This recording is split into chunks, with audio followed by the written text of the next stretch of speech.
आज तारीख आहे 28। मी या कार्यक्रमाच्या निमित्तानं महाराष्ट्रातल्या जनतेला स्पष्ट सांगतो, 31 तारखेच्या आत आपापले पैसे भरा पीक कर्जाचे। त्याच्यामध्ये जे काही सांगितलेलं होतं ते प्रत्यक्षात कृतीमध्ये येत, कारण 7,20,000 कोटीचा 20,000 नाही 7,20,000 कोटीचा अर्थसंकल्प सादर करत असताना जवळपास थोडे कमी 65,000 कोटी रुपये 3, 5, 7.5 वीज माफी। वीज माफी म्हणजे तुम्हाला माफ आहे, पण तुमच्या मी महावितरणला भरतोय। आम्ही म्हणजे कोण? सरकार। आणि माझ्या लाडक्या बहिणी त्यांच्या 1,500 प्रमाणे त्यांना 45,000 कोटीची तरतूद करावी लागलेली आहे। ही गोष्ट ध्यानामध्ये घेतली पाहिजे। आणि बाकीचे पण कामं 3.5 लाख कोटी रुपये मला राज्याचे पगार, अधिकाऱ्यांचे, कर्मचाऱ्यांचे, सगळ्या स्टाफचे, आणि त्याच्यामध्ये पेन्शन जे रिटायर झाले त्यांचं, आणि घेतलेल्या कर्जाचं व्याज त्याला लागतात 3.5 लाख कोटी।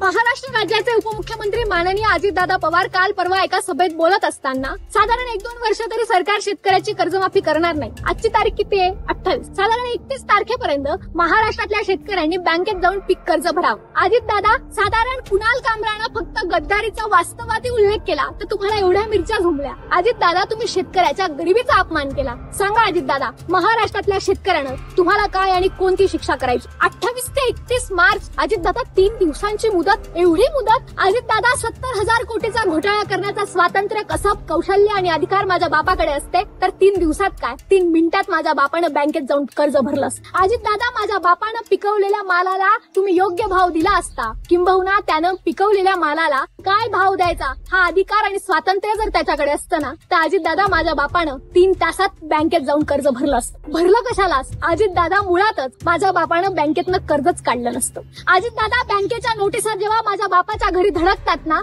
तेव्हा अजितदादा, माझा बाप पैसे भरण्याला पैसे नसतात म्हणून गळफात जवळचा करतो। अजितदादा, पैसे असते तर माझ्या बापानं पैसे भरले असते, जीव संपवला नसता। माझा एक साधा प्रश्न आहे अजितदादा, 70,000 कोटीचा घोटाळा करणाऱ्या व्यक्तीला भारतीय जनता पक्षाच्या मांडीला मांडी लावून बसल्यानंतर जर एका रात्री क्लीन चिट मिळत असेल, तर अजितदादा, महाराष्ट्रातल्या ज्या शेतकऱ्यानं भारतीय जनता पक्षाला मतदान केलंय त्या शेतकऱ्यांची तरी कर्जमाफी करायला, त्यांचं खातं बँकेचं क्लीन करायला तुम्हाला का जमत? तेव्हा तुम्हाला आर्थिक तिजोरी आठवते। अजितदादा, आर्थिक तिजोरी बरोबरच जर तुम्हाला शेतकऱ्याच्या गरिबीचंही भान राहिलं असतं, तर अशी विधानं आणि शेतकऱ्याचा गरिबीचा अपमान करण्याचं धाडस आणि हिंमत तुमची झालीच नसती। महाराष्ट्र राज्य